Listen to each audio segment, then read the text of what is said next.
Hi students, welcome to the studio for the class of ARM Embedded Systems. The earlier sessions you have already listened to the microprocessor 8086 did in detail, wherein you have discussed about the architecture and the interfacing of the memory and the instruction set of 8086 processors. Now in this session we are going to discuss about the ARM embedded systems. So the actual agenda of this session is to discuss about the microprocessor and microcontroller, the RISC design philosophy, ARM history, ARM design philosophy and instruction set for embedded systems. So before actually discussing about the ARM processors, first let us distinguish between a microprocessor and a microcontroller. A microprocessor, already you have discussed about 8086. Basically a microprocessor is a unit which is a electronic circuit comprising of the circuitry for reading the instructions and process the binary data. So you find in the microprocessor unit you find actually an arithmetic logic unit which is capable of performing arithmetic and logic instructions, and you find a register array and a control unit. All this put together I call it as a microprocessor chip or a microprocessor unit. So this microprocessor unit is capable of, say, processing the binary data from the instructions which are stored in the memory, read the instructions and execute those instructions. So this is what a microprocessor unit. So if you look at the microprocessor based system, I think in the block diagram we have shown here, the MPU stands for the microprocessor, like example 8086 or 80286, 386, whatever that. So this is a microprocessor unit, and this microprocessor unit is connected to a system bus through which it is connected to the memory and it is connected to the IO port or IO devices through the switches and so on. And such microprocessor unit is capable of drawing or receiving the instructions stored in the memory, and this instruction is executed or processed here, and the result is kept back into the memory, or it is say sent to the output device and so on. So this is what a microprocessor based system looks typically like. This system bus actually it contains the group of wires which are nothing but the address bus and data bus. I think in the earlier sessions we have already learnt about the 8086 wherein the address it has A0 to A19, there are totally 20 address lines, and we have data bus D0 to D15 data bus. So these are the actual say the organization how a typical microprocessor based system looks like. So it has ROM, read only memory, read write memory, RAM, input port connected to the switches, and output port like the monitor and so on. So along with this the microprocessor has the read write signals, nothing but the control signals which are present in order to facilitate the data communication between the memory and the processor. In order to get the say data stored in the memory into the processor, the RD line is used or control sign is signal is sent on the RD line and so on. So this is how basically a microprocessor based system looks like. Now let us look at what is a microcontroller. A microcontroller unit is again an integrated electronic computing device that includes three major components on a single chip. That is a microprocessor unit, a memory and input output ports. So basically it has three units. On all these three, along with a few more components, all these are put on a single chip. That is the main characteristics of a microcontroller unit. So apart from the memory unit, IO unit and microprocessor unit or core, we have the support devices like ADC, analog to digital converter, a timer and serial IO ports. And the last the unit on the microcontroller chip is a common communication line or nothing but a system bus. So these are the total say components we have on the microcontroller chip. So if at all I want to represent a microcontroller unit by a block diagram, you find that microprocessor unit. So this whole thing is one microcontroller unit in which I have one microprocessor unit, and this microprocessor unit is connected to the memory, I/O port, and the support devices like timer, ADC, I/O ports, and so on. So all these put together, that is memory, I/O port, and support devices along with the microprocessor core. So this forms one microcontroller unit. So this is the how I can represent. Just to summarize the difference between a microprocessor and a microcontroller unit. So in the case of microprocessor, CPU is standalone, and we have the RAM, ROM, I/O, timer. All these are separate units which are connected to the CPU. CPU is a standalone, whereas we connect through the system bus, we connect these components, the memory, I/O, and so on. Whereas in case of microcontroller, you find the CPU, RAM, the memory component, RAM, ROM, the I/O ports, and the timer are all on a single chip. So this is the first and important difference we have between a microcontroller and a microprocessor. And the next component, next characteristic is the designer can decide on the amount of ROM, RAM, and I/O in case of the microprocessor unit. That means say it is like we have the microprocessor, and I am going to connect a memory unit depending on the requirement, or depending on when the system is designed. We just choose an appropriate size of the memory in order to connect to the processor, microprocessor, which is being under the design.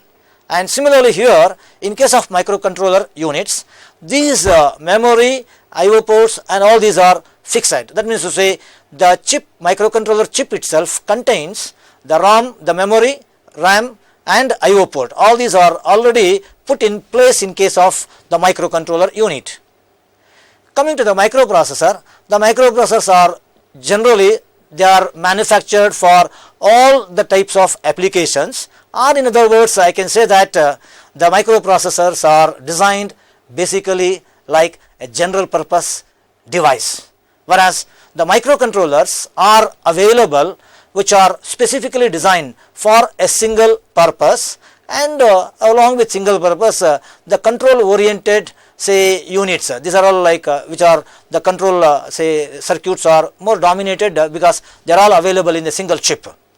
And generally a microprocessor device or unit is having a capability of high processing power, whereas the microcontrollers have comparatively low processing power. The next another important characteristic of microprocessor is the microprocessors are generally high power consumption units. The reason is like since it is general purpose, so we have more circuitry, and naturally therefore it is not very power efficient as compared to a microcontroller unit. So therefore the microprocessors are high power consumption units, whereas the microcontrollers are designed basically keeping in mind to cater for the prolonged battery life, or for a low power consumption they are designed. And the microprocessors, since they are general purpose units, the instruction sets focus on processing intensive operations, whereas in case of microcontrollers you find instruction sets focus on control of the system and the bit level operations. So these are some of the important differences we have between the microprocessor and the microcontroller units. Now let us look at the processor architecture. So basically the processor architecture we can classify based on whether they are memory intensive, or the units comprising of the classification based on the instruction set or the size of the instruction set. So based on this instruction set size, we can classify the processor architecture as the RISC stands for reduced instruction set computer, or we have another class of the processor architecture called as the complex instruction set computer, or in simple I call it as a CISC. So we have basically two types of say processor architecture. The first one is the reduced instruction set computer, the second one is CISC. So in case of the reduced instruction set computer, as the name itself says, it has a smaller instruction set, whereas the complex instruction says the CISC has a larger instruction set.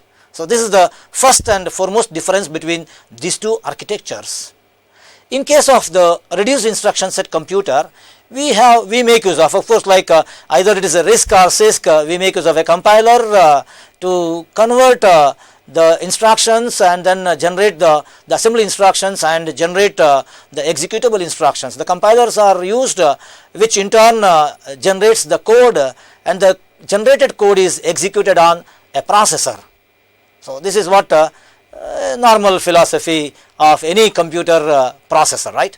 And now in case of the RISC, since it has a small instruction set, so using a small instruction set, I am going to realize all the possible types of operations. So naturally the compilers are slightly or relatively complicated, say software, complicated unit, whereas in case of CISC we have large instruction set, so we have varieties of the instructions, so therefore the compilers are relatively simpler in say the design. In terms of design comparison, the compilers are of less complexity in case of CISC, whereas in case of RISC you find the compilers are slightly or relatively complex. So coming to the processor, say since CISC is having varieties of instruction and it also supports for variable length instructions, naturally the processor design or the hardware circuitry of the processor will be relatively complex when compared to the RISC architecture processor. So RISC, since it has fixed length instructions, naturally you find and smaller instruction set to realize, decode and realize and execute, naturally the processors are relatively simpler in the design. So this is the important difference you find between the processor architecture and the processor architectures, the two different categories, RISC and CISC, and the difference you find say between these two, right? Now coming to the RISC design philosophy, like in summary I said that the RISC uses a small instruction set, and let us look at what is the main design say criteria or the philosophy that is followed while designing the RISC processors. So the main aim of the RISC design philosophy is so to deliver simple but powerful instructions. So I am just using the two components there, simple instructions and also the powerful instructions, and these simple and powerful instructions are are to be designed or are to be say thought of while designing the RISC processors. So such simple and powerful instructions are to be say designed in order to execute within a single instruction cycle or within a single machine cycle at high clock speeds. So for the future I will just say tell how it is possible to execute such instructions in single cycle. We will see in the coming say sessions we will see. Now the RISC philosophy is implemented with four major design rules, which are basically comprising of the instructions, the pipelines, the registers and the load store instructions. So these are the four important major design rules that are to be say taken care while designing the RISC processors. Now let us discuss each of these four say in detail. So coming to the first, instructions.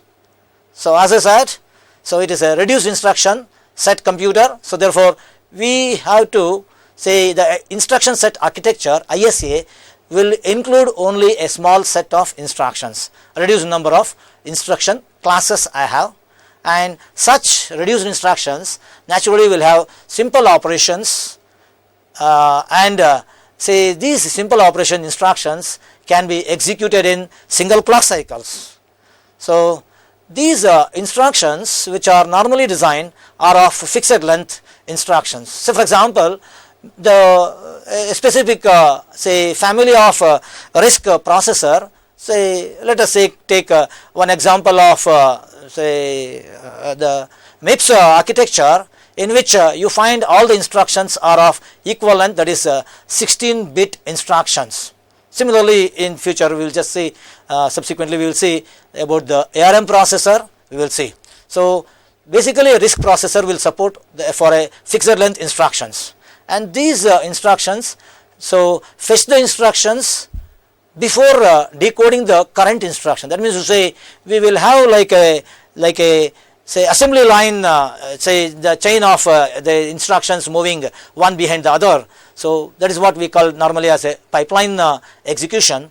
Using pipeline execution, it is possible to decode an instruction and simultaneously start fetching the next instruction.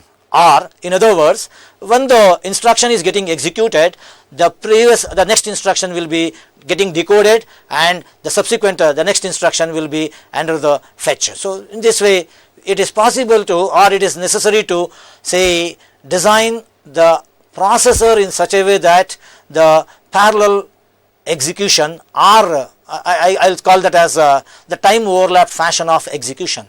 The time overlap fashion of execution is to be realized. So while the main important like instructions design so should support for that. So the next is like the compiler or programmer synthesizes complicated operations by combining several simple instructions. So this is also another say design requirement while we design the instruction set architecture. So compilers or programmers synthesizes complicated operations by combining the several simple instructions. So we will take up the example later when I come to the instruction set say of the example RISC processor. Now the next is like pipeline. As I was just telling, pipeline is a process of executing the instructions in a time overlap fashion. So when I say like time overlap fashion, I was just telling that say we try to follow the temporal parallelism present between the instructions. So when I say like temporal parallelism, so as I said in the beginning, so the first instruction is under the execution, the second instruction is under the decoding, and the third instruction is under the fetch. So considering that, I just consider the execution as three different or distinct say processes or subtasks, I will say. So such pipelines which are the main criteria while to be considered while designing the RISC processors. So instructions can be decoded in one pipeline stage, or in other words I will say that the decoding should happen in basic one machine cycle or one pipeline cycle. I should be able to decode the instruction. So similarly I should be able to say execute the instruction in one pipeline clock cycle. Okay. So in the case of the pipeline design, there is no need for an instruction to be executed by the microcode. Say in case of RISC, since we basic RISC processors are driven by the microcontrol say instruction control units, microprogrammed control instruction units. So therefore such processors, for each of the instruction there will be a microcode, and that microcode is to be executed for the execution of each instruction. Whereas in case of RISC, there is no need for a microcode for the execution of the instructions, because everything is hardware driven. The next, coming to the registers. So while designing the RISC processors, so we need to take care of an appropriate register file is to be designed. Basically the RISC processors are designed to get connected with or to include a large general purpose register set. So for example, most of the RISC processors do contain the registers starting from 16 general purpose register to 32 or 64 and so on. So this is one of the important characteristics or the point to be considered while designing the RISC processors. So registers, large GPR set is to be thought of, and these registers act as fast local memory. Say suppose I store some information in the register, I can access the data can be obtained from the register into the ALU, and the process can be completed in one cycle. Whereas a similar arithmetic operation, if it is to be done by taking the data or operand from the memory into the ALU circuit and then process, it takes more time. So therefore, it is always better I take the operands or fetch the operands directly from the registers. So in other words, I'll call the registers as local memory present within the processor chip, right? So this is what we have, and the RISC processor design is again another class of say processor architecture, which normally called as the load store architecture. In contrast, we have the architectures which are called as stack based architecture, the memory based architecture, and so on. The memory based architecture supports for obtaining the operands directly from the memory and then say operate. For example, I think already you have learned in the previous sessions that 8086 do support for the one of the operand for any arithmetic instructions. One of the operand could directly participate from the memory, right? So either the source or destination can be a memory operand which is say guided from the specific index register or pointer register, whatever that. So in that way you find that the memory architecture, or here in case of the RISC, all the RISC processors are belongs to a class of architecture called as load store architecture, in which case only the load instruction and store instruction have the access to the memory, whereas all the arithmetic and logical instructions that are present in the instruction set of the processor do expect the operands only from the memory, only from the registers. That's why this architecture, load store architecture, say is a very efficient architecture, because all the operands for the arithmetic and logical instructions are fed from the registers.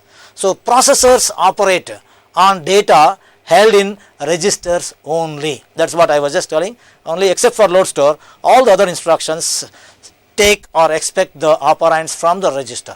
So processor operate on data held in registers only, and load store instruction transfers the data between the register and the register bank and or register set and the external memory. So this is what we find, and these design rules allow the RISC processor to be simple or simpler, and thus core can operate at higher clock frequency, because the operands I can fetch at a lesser time, so naturally all the operations can be completed in a smaller interval of time or duration. So therefore I can think of connecting a higher clock frequency or clock of higher frequency.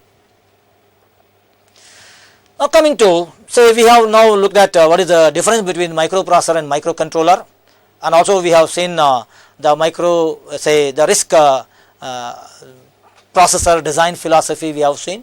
Now let us consider one example say processor. So in that let me consider the ARM processor.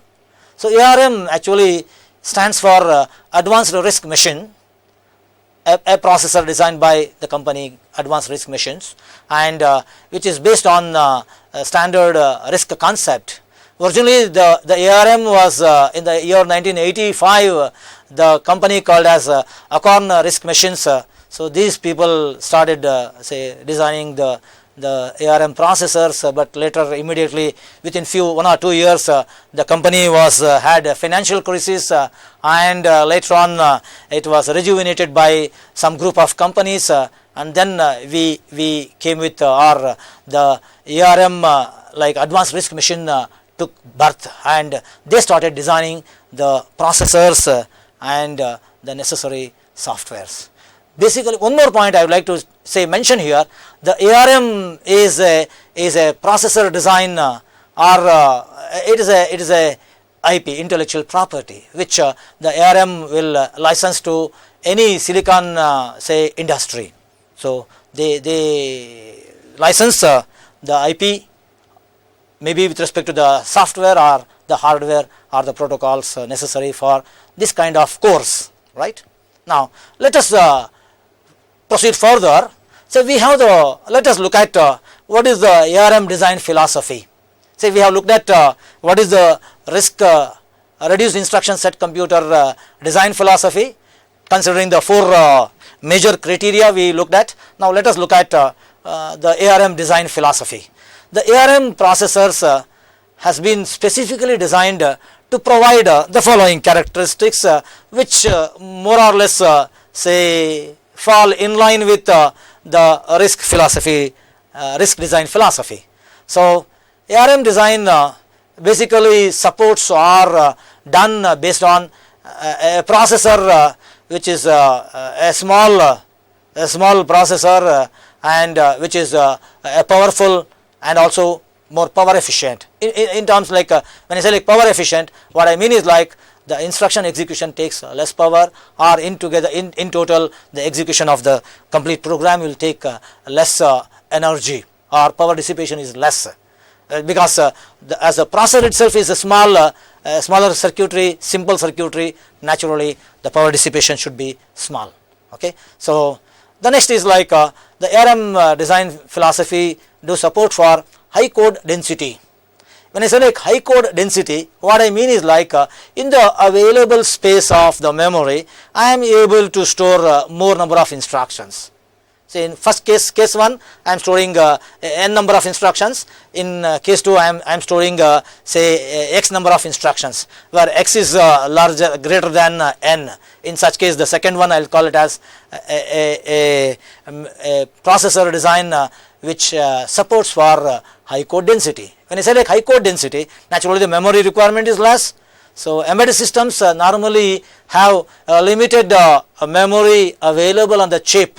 Therefore, the RISC processors are well suited for embedded system applications. So similarly, the ARM design philosophy is considering about the high code density through its instruction set architecture and the well designed architecture, and it is well suited for embedded system, because since I have the higher code density, naturally the size of the memory required will be less for the application, and since the size of smaller size memory I am going to use, naturally the cost of the memory included will be less. So basically in the embedded system, this is one of the most important parameter. The cost and size are most important. Once if I say like size of the memory is less, so on the microcontroller processor, on the microcontroller chip, we have a better management of the hardware or the transistors available. I can manage in a better way. And the ARM design philosophy do support for the embedded systems are price sensitive and use a low cost memory device, as I just said in the previous point, like it uses high code density. Naturally, say a smaller memory is sufficient for my application if at all the code density increases.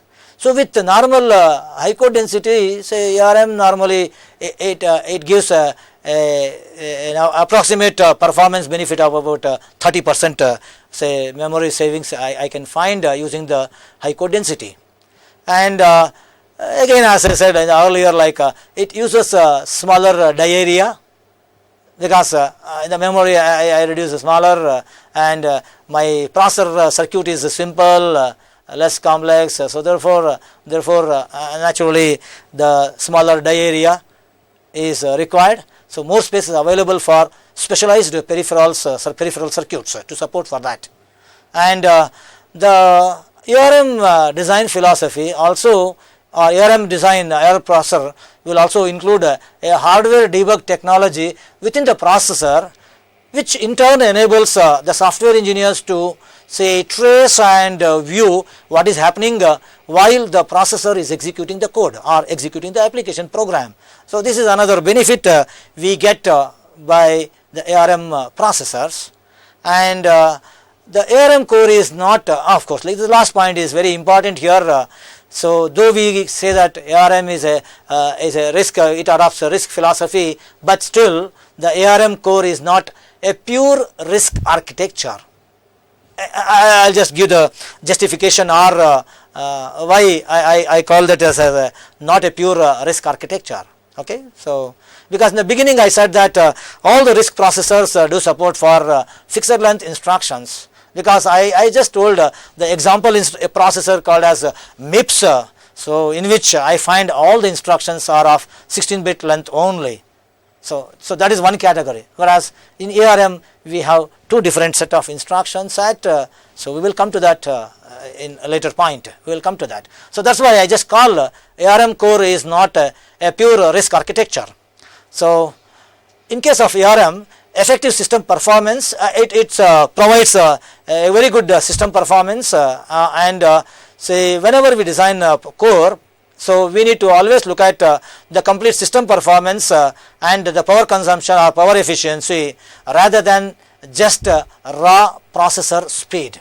So I should not look at only the core or the processor, what is the speed it operates and how many instructions it is capable of executing per second. I should not look at that, because there are several criteria which normally brings down the efficiency or the performance of the processor.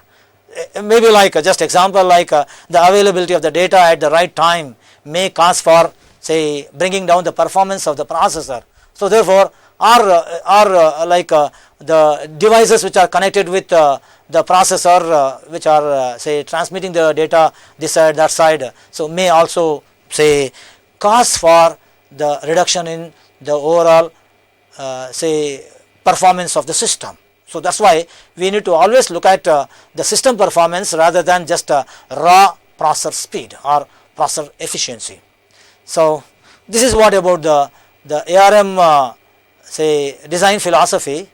Now let us look at the instruction sets for an embedded system. So instruction set for an embedded system, when I just discuss, I will be looking at the example of the ARM processor again.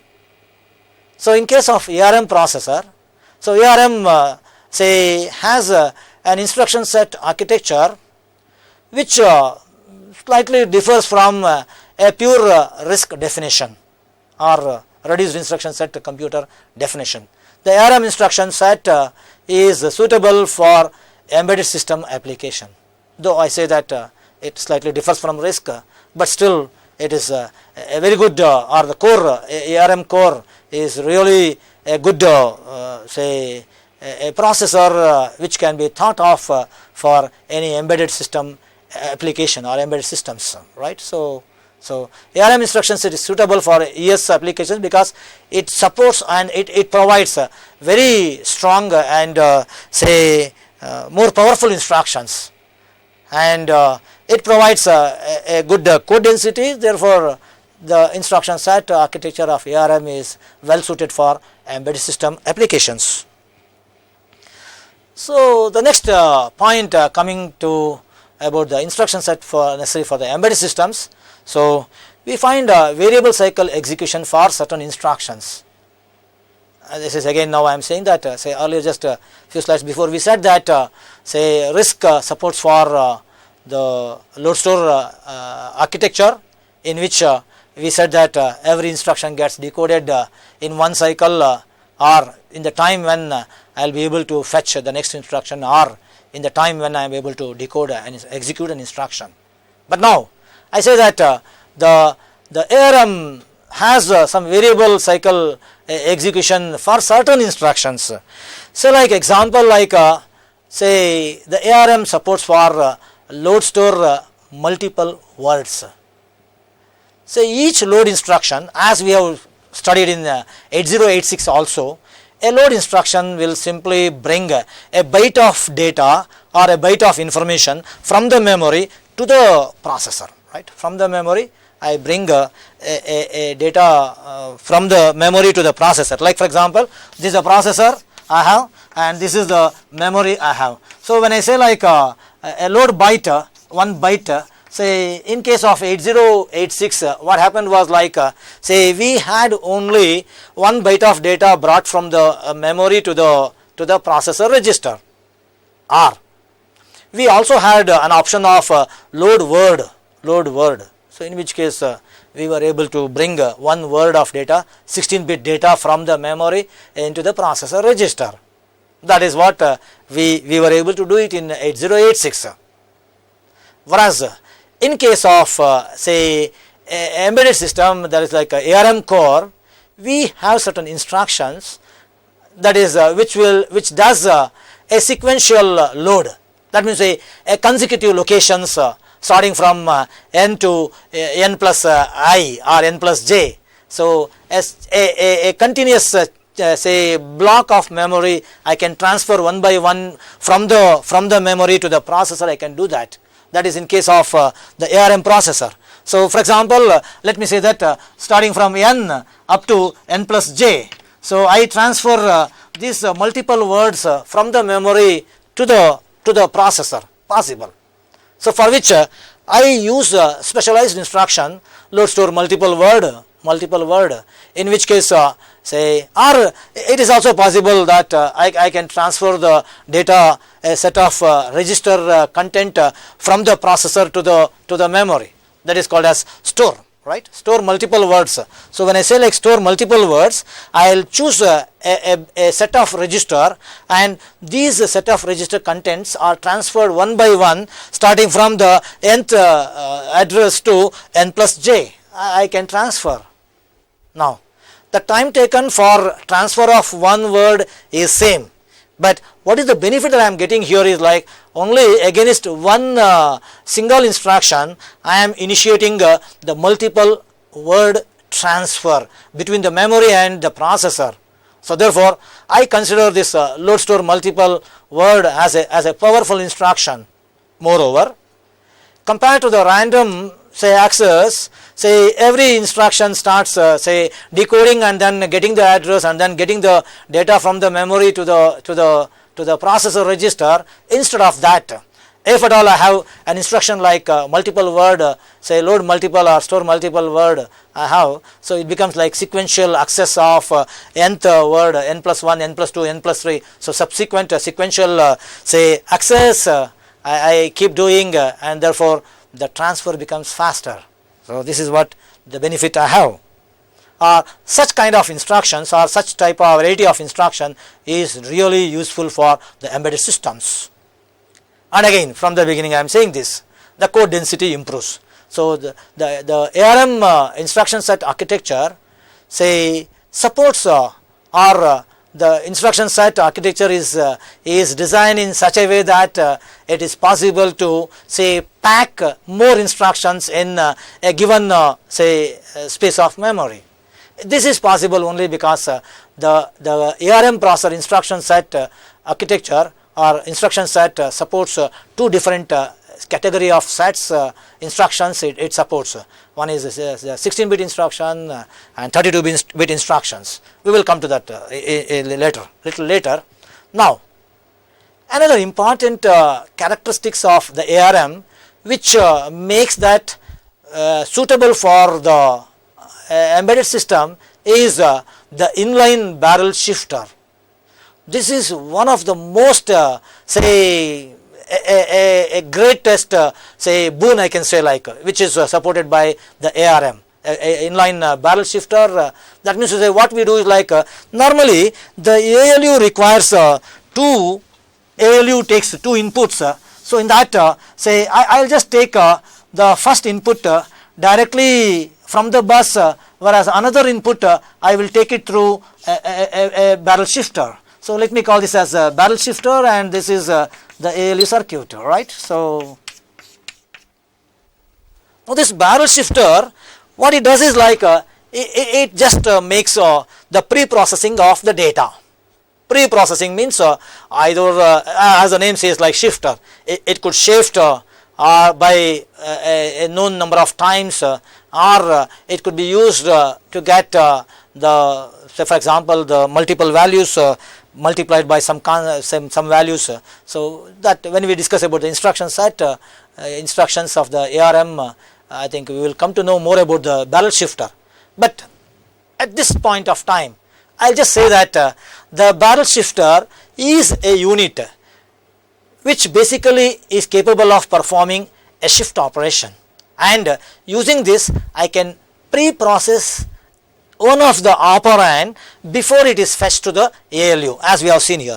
I can pre-process and then send it to the ALU. So this pre-processing and then say using it for the operation will definitely reduce the time, and the design of the barrel shifter is also quite an advanced technique with which say any number of shifts I will be able to do it in a fixed time interval. This is one of the characteristics of the barrel shifter used in the ARM processor. Now coming to this barrel shifter, as I said, like it just it pre-processes one of the input register operand which is fed to the ALU, right. This is what the benefit I am getting, and this barrel shifter will helps to improve the core performance. Otherwise I would have done say 2 instructions, like shift one instruction and then perform the additions next instruction. Since I have the barrel shifter, inline barrel shifter, I can perform this shift and the add pre-process, shift here and then use it and then perform. So this becomes like exactly one instruction which I will be able to execute in a stipulated interval of time, as similar to any say simple add instruction. So I will be able to say perform the add along with the pre-processing shift and then add. I will be able to do that. So this is what the benefit I have, and this inline barrel shifter present in the ARM say processor is important characteristics which makes the ARM well suited for the embedded system applications, and it improves the code density, because rather than doing this by 2 instructions, I am able to do this shift and add, I am able to do it using a single instruction. Therefore the code density improves. Now coming to the next say characteristics of the ARM say processor which makes it more suitable for embedded system is like say it has a 16-bit thumb instruction set. It has it's a special instruction set, right, special instruction set. So there is a smaller say instruction or a instruction of lesser length. So normal 32-bit instructions, then I have 16-bit instruction. So as I said, like 32-bit instructions are the normal standard instructions, because ARM is a 32-bit processor which is capable of say handling 32-bit word, and all the instructions, the normal instructions are 32-bit long, whereas the thumb instructions are just 16-bit long. So the thumb instructions are the special instructions that are available on the ARM processor, and these instructions definitely helps to improve the code density. So as I was just telling, approximately 30% benefit I get when I compare to the 32-bit fixed length instructions. I have the option. It is not mandate that I should use only thumb instructions or only the normal instructions. So it is up to the application, or it is up to the programmer how he uses the benefit of the thumb instructions, right. And the next another important benefit of the embedded system, the ARM processor, is like the conditional execution.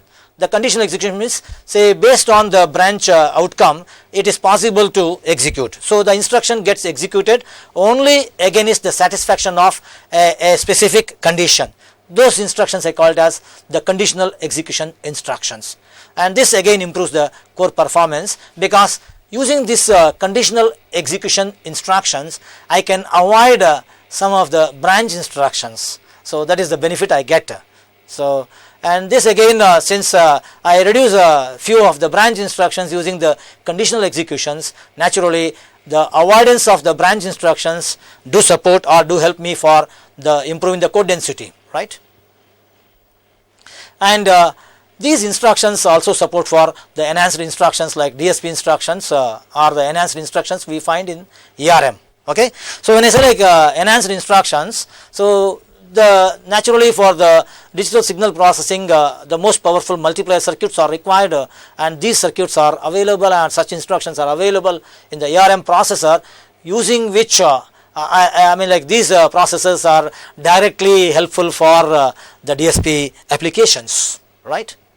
Now let us look at the embedded system hardware of the ARM processor core.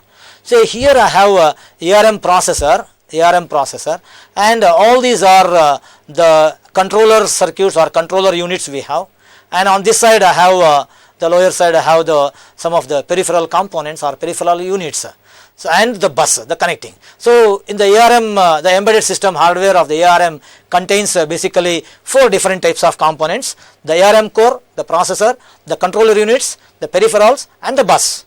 And as the name indicates, the processor is meant for helping to say execute the instructions, and then support for the controlling of the units present within the processor chip, right. And here I have the memory controller, external bridge, and we have the interrupt controller, and these are the controller part of the circuits, and this side I have the peripheral circuits I have, right. And these peripheral circuits includes like a real-time clock, the analog to digital converters, and a serial UART, and so on. And this side I have the external bus bridge, which supports for connecting to the external to the memory units, right, memory units. So this is how I find this. Basically the bus was designed for a high performance. So we have a high performance bus, ARM high performance bus, say arbiter here, and ARM say ARM peripheral bus bridge here. So high performance bus and peripheral bus bridge we have. Peripheral bus bridge bus is basically to cater to the need of connecting the peripheral devices, which are normally a slower say operating at a slower speed, right. So this is what we have. Of course, like say in case of the ARM processor, the controls the ARM embedded devices controller coordinates important functional blocks, the peripherals provide all the IO capabilities, and bus communicates between the different parts of the device, and ARM core is the bus master, right. So in the previous block diagram we have seen the bus connecting all the units of the memory, the peripheral units, and then controller circuits. So therefore we have the ARM bus, basically the ARM core itself acts as the bus master, right. And the ARM bus technology, we have the ARM core, the peripherals, and bus protocols, and these things again we will discuss in detail. And before conclusion, say here with this topic, I would like to make one point very clear here. The 8086 or the PC based systems or the microprocessor based PCs do normally use a generic peripheral component interconnect or PCI bus, whereas the ARM uses a different kind of bus because the requirements are different. So the requirements there in the microprocessor based systems are different, whereas in the ARM the requirement slightly it differs, because within the chip itself I have a lot of components available. Therefore inside I require a faster bus or a bus which operates at higher speed. So the specific bus which is made use in the ARM, we will discuss that in the next session. Now just to recap, in this session we have discussed about what is microcontroller and the difference between microprocessor and microcontroller. Microprocessor basically a processor connected to different devices, and these different units like memory and IO are all outside the chip, or they are on board. Whereas in case of microcontroller units, you find the memory, the controller units, and IO ports, and the processor core, everything on a single chip. The design philosophy we have discussed. considering the instruction pipeline and so on.